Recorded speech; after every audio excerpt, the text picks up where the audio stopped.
ಎದ್ದೇಳು ಮಂಜುನಾಥ, ಏಳು ಬೆಳಗಾಯಿತು.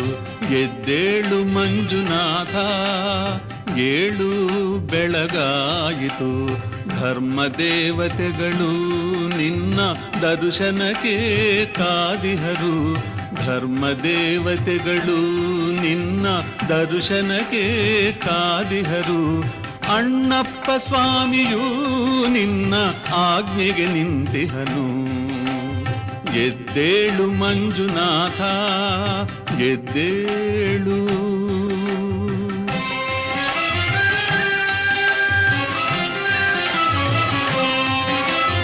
ಮುನಿಗಣಗಳು ಸ್ತೋತ್ರ ಮಾಡುತ್ತಿಹರು. ಮುನಿಗಣಗಳು ಸ್ತೋತ್ರ ಮಾಡುತ್ತಿಹರು. ದೇವಾದಿ ದೇವತೆಗಳು ನಿನ್ನ